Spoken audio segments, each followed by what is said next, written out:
Merhaba arkadaşlar, ben Gül. Kanalıma tekrar hoş geldiniz. Bugün farklı bir video yapmak istedim. Kendimi biraz size tanıtmak istedim ve kısaca bilgiler vermek istedim bazı konular hakkında. Daha doğrusu Temu'dan yaptığım bir alışveriş vardı. O alışverişin paket açılımını paylaşmak istedim. Paketi dün aldım.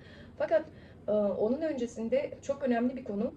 Biraz canım sıkıldı açıkçası ve bunu sizinle de paylaşmak istiyorum. 1 Temmuz itibariyle Avrupa'da ve Avrupa Birliği'nde olan ülkeler için alınan bir karar var.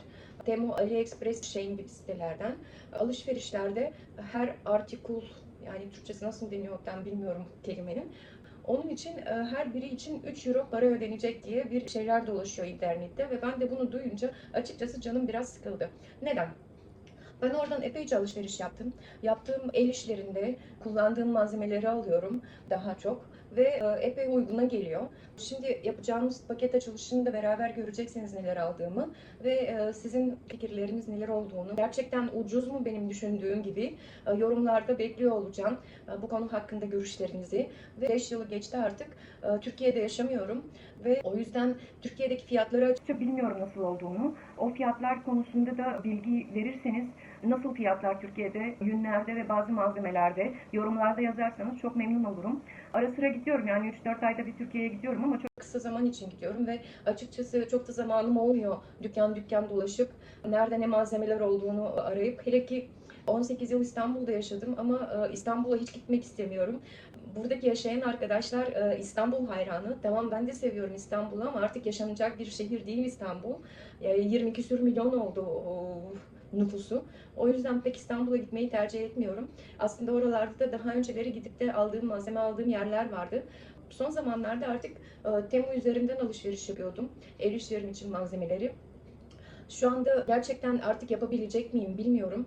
Bu Avrupa Birliği ülkelerindeki uygulanan 3 euro olayı tam olarak ne? Biraz araştırmam gerekiyor. Gördüğüm kadarıyla, okuduğum kadarıyla dedikleri her artikul başına, yani mesela 3 tane tişört aldınız, bir gözlük aldınız, atıyorum tamamen, ip aldınız, telefon kılıfı aldınız. Yani burada 3 tişört aynı artikul içine giriyor ve o 3 tişört için 3 euro ödüyorsunuz.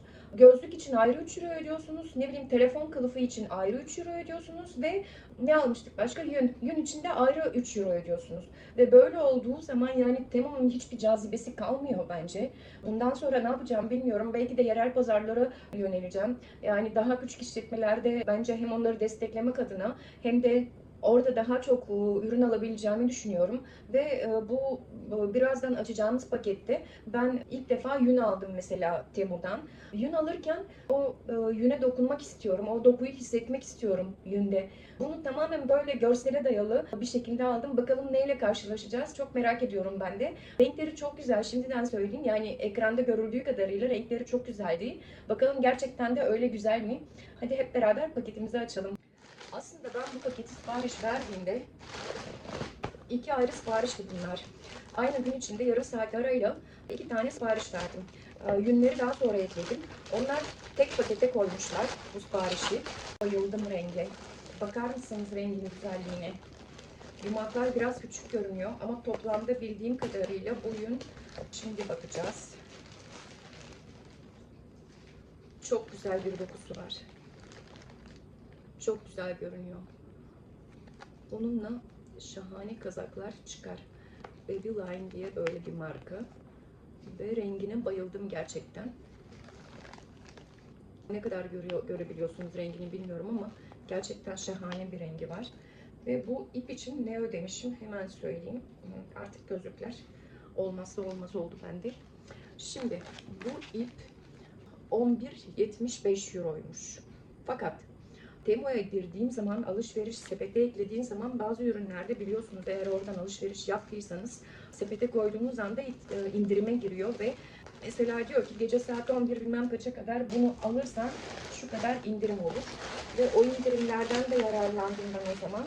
Bu ip bana 11,75'e değil 9,40 euroya geldi. Bunun gramajı 50 gram.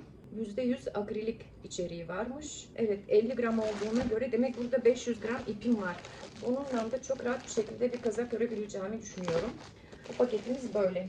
Şimdi bakalım diğer pakette neler var. Ama bu şahane, bu lacivert rengin güzelliğine bakar mısınız? Hemen açıldı.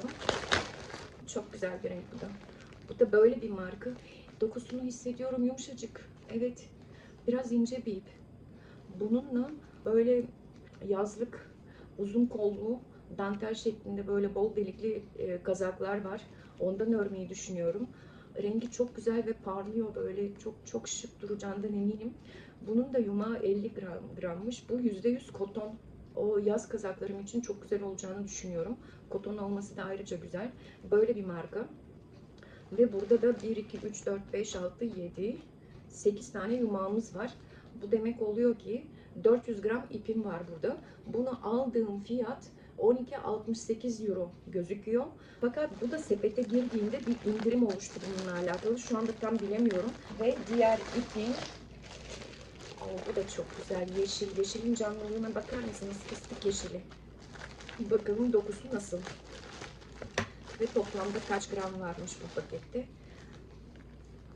Bu da %70 koton, slip koton. Ne demekse slip koton ve %30 koton. Ve çok güzel, bu da yumuşacık bir dokuya sahip bu ipte. Rengin güzelliğine bakar mısınız? Bu da böyle bir marka. Ben bu iplere gerçekten hayran kaldım ve sabırsızlıkla yeni projelerimde kullanmak istiyorum bunları. Hep beraber öreceğiz. Başka, bunlar verdiğim ikinci paketteydi.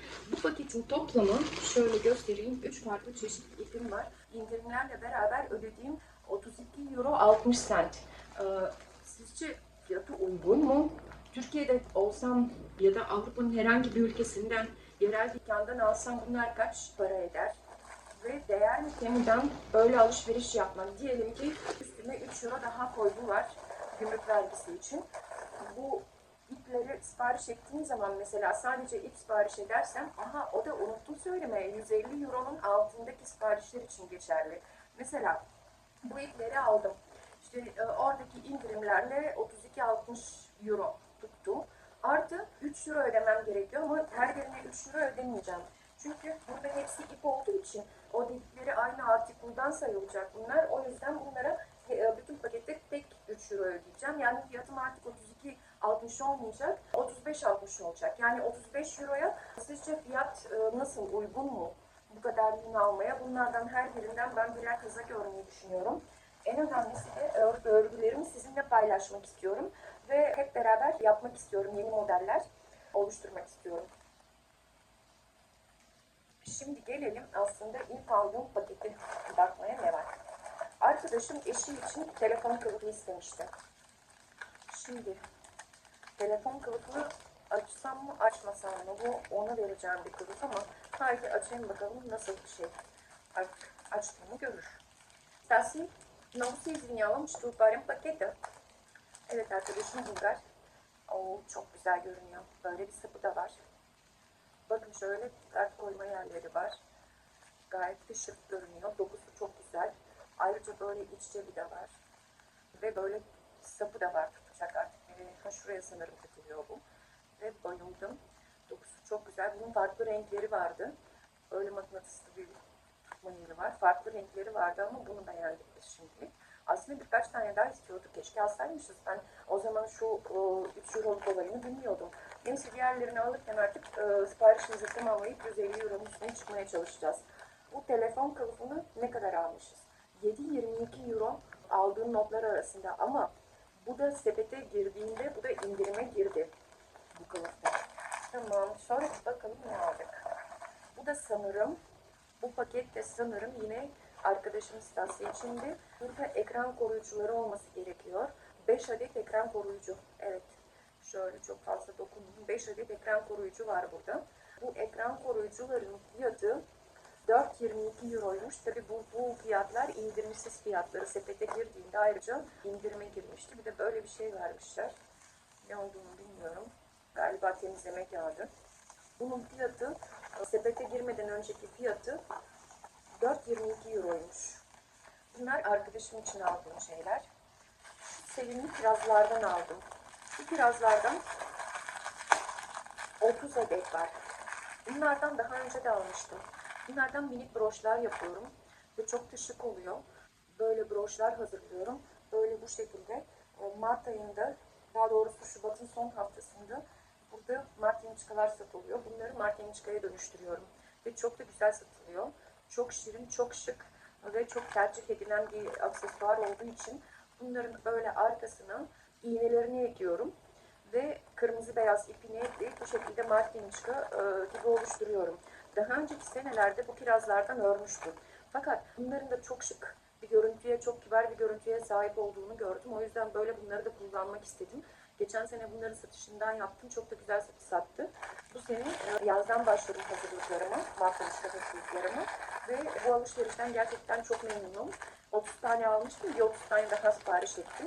Umarım bu sene de iyi yani önümüzdeki sene de iyi satışlar yaparım. Şubat'ın son haftası genelde o standlar oluyor. Şimdi diğer aldığım malzeme bu çiçekler. Bu çiçeklere bayıldım. Bu çiçekleri üçlü kullanıyorum. Aynı yine diğer kirazlardan yaptığım gibi martiniçka yaptım bunlardan da. Üçlü kullanıyorum. Nasıl yapıyorum hemen göstereyim. Şu anda bunlar paketten geldiği için biraz böyle yapışık, yani şey olmuşlar. Siz söyleyin. Aklıma gelmiyor Türkçe kelime. Tabii uzun süre yurt dışında yaşayınca bazı kelimeler artık gidiyor. Yani aklıma gelmiyor. Ses seçtir. Bunlar şu anda böyle görüyorsanız böyle yapışık gözüküyor ama onlar kendini açıyor. Böyle bu şekilde üçlü kullanıyorum bunları da. Hatta durum göstereyim hemen. Sonuç böyle. Bu çiçekler buna dönüşüyor. Ve yine dediğim gibi iğne ekliyorum arkasına. Böyle kırmızı beyaz iple hazırlayıp broş yapıyorum. Bunlardan geçen sene satmadım. Bu sene yeni modelim olacak bunlar. Kime gösterdiysem çok beğendi. Tutacağını düşünüyorum bu modelin. İnşallah öyle olur. Burada da 60 adet var. Üçlü grupladığım için bunları demek 20 tane martiniçkam çıkacak. Daha önce de almıştım. Daha önceki 60'lı değil de 30'da, oradan da bir 10 tane falan takımım var. Bence yeterli onlar. Bu paketimde başka ne var? Ben bu rengi beklemiyordum. Takma tırnak. Ama çok koyu. Ben biraz daha kırmızımsı bir renk bekliyordum ama sanırım bunları istediğim renkte boyayabilirim. Şöyle göstereyim. Bunlardan daha önce almadım. Denemek istedim nasıl olduğunu. Tabii video çekimlerde biraz daha düzgün görünsün istedim tırnaklarım. O yüzden böyle denemek istiyorum. Sizce nasıl? Şöyle bu şekilde. Bu uzunluktaki tırnaklarla da iş yapabilecek miyim bilmiyorum ama görüyorum YouTube'da bazı arkadaşlar böyle kocaman kocaman uzun tırnaklarla örgü örüyor ve nasıl oluyor, nasıl yapıyorlar onu bilmiyorum. Yani burada toplamda 120 adet tırnak var. Demek oluyor ki ne yapmışlar? Böyle gruplamışlar bunları. Evet, bu böyle iki grup. Böyle bu şekilde birkaç grup tırnak var. Bunun fiyatı hemen bakıyoruz. 3 euro 81 centmiş bu 120 tırnağın fiyatı. Tabi sepete girdiğinde bu da indirime giriyor. Tırnaklarımız orada. Ayrıca o tırnaklar için ayrı satılıyordu. Yapışkan aldım. Bunu deneyeceğim. Bakalım bu yapışkan nasıl bir şey. Çünkü yapıştığı zaman bir daha çıkacak mı ondan emin değilim. Bir bakacağız. Galiba şeyler de vardı. Ayrıca onları çıkartmak için bir sprey gibi bir şeyler görmüştüm. Herhalde belki de ondan da almam gerekiyor. Şimdi bu ne? Bu ilaç kutusu. Eşim için ilaç kutusu aldım. Biraz şeker sorunu var kendisinin. İlaç kullanmak zorunda. Şöyle bir ilaç kutusu.